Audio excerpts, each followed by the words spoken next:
Good morning, students. I welcome you all to 8th standard. How are you all? Hope you all are fine. Now let's start grammar lesson 1. Word, phrase, clause and sentence. Now let us see what is a word. A word may be just a letter. A word may be just a letter also. From the alphabet you can take A, B, C or D. Any letter is a word.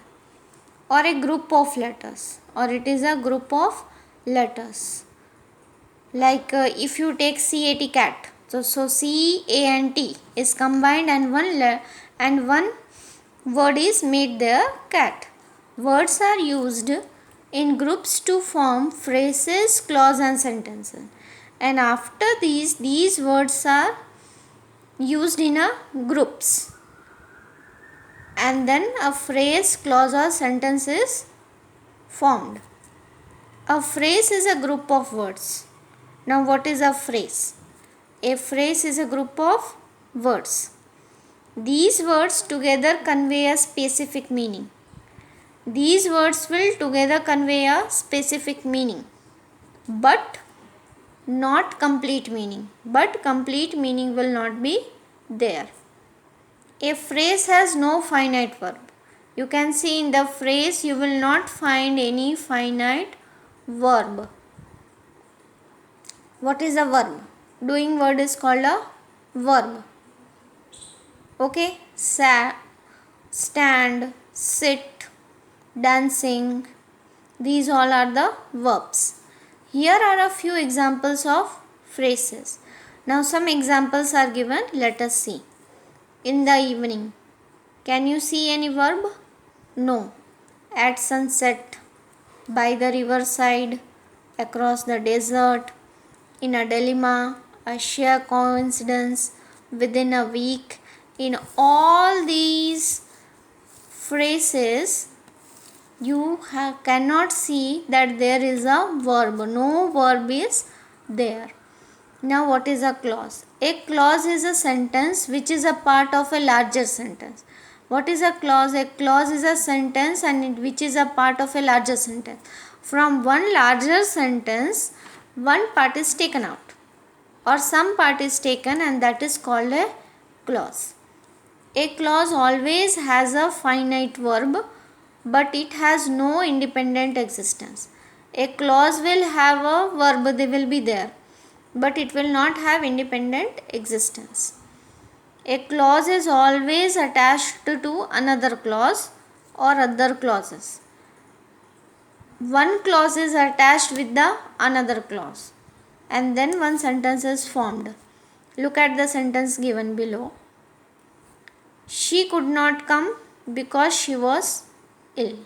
Why she could not come? Because she was ill.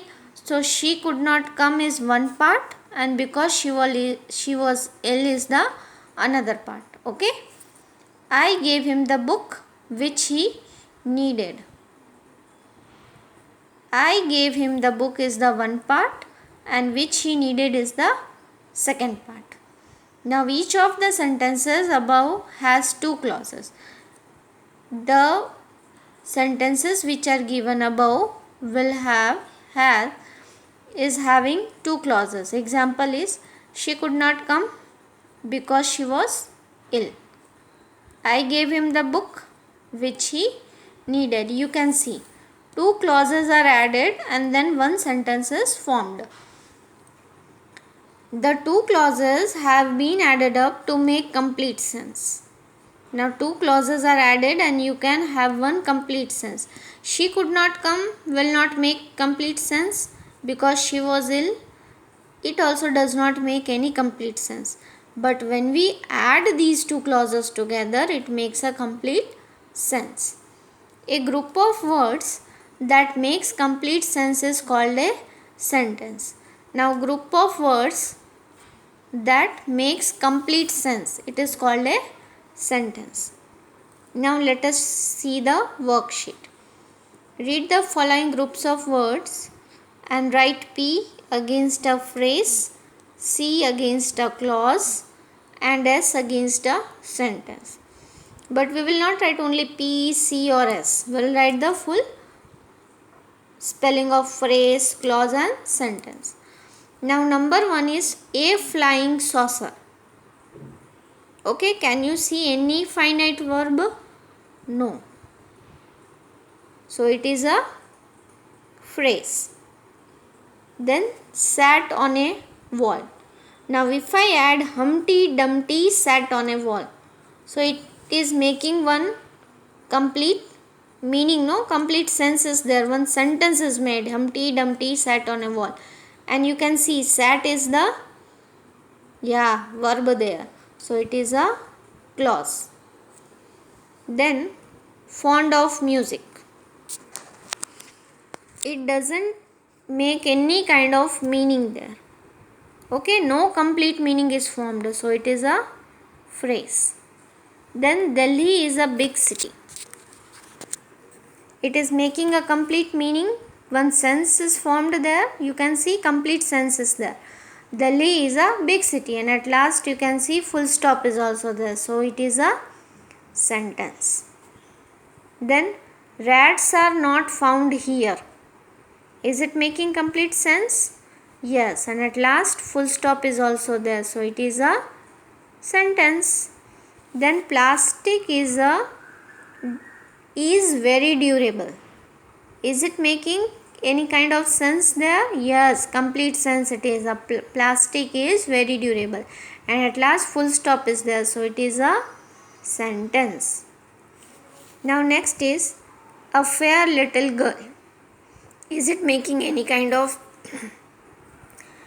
complete meaning? No.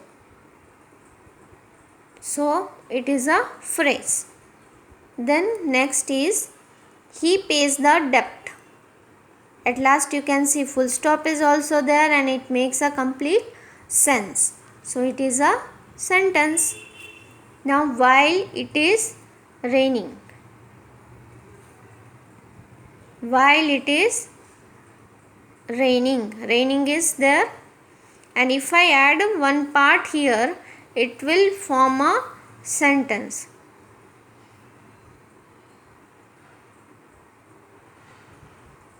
So it is a clause. Akbar was a great king. Does it make a complete sense? Yes. And at last full stop is also there. So it is a sentence. Then even before his downfall. It is not making any kind of complete meaning. So it is a phrase. The sick room in the corner. Is it making any kind of complete meaning? No. So it is a phrase. In the east. Any complete meaning is there? Any sense is there? No. So it is a phrase. Cow in the garden. Any kind of complete sense or meaning is there? No. So it is a phrase. Then if he was guilty. The judge would punish him if he was guilty. So after adding one sentence and after combining these two sentences, it makes a sense. So it is a clause. The child is dancing, the child is running, the child is singing. So after adding one part, after adding these two parts, it is making some sense there. When I added the verb there, the child is singing. So it is a clause. Now what is your homework is? Firstly, if any doubt is there, you can ask me. Okay. Now homework is, you have to write the questions. Don't see and write the answers. Just you close your book and write the answers. And then you have the look. If any doubt is there or what the mistakes you have done, you can look it and then you submit me. Okay? Thank you.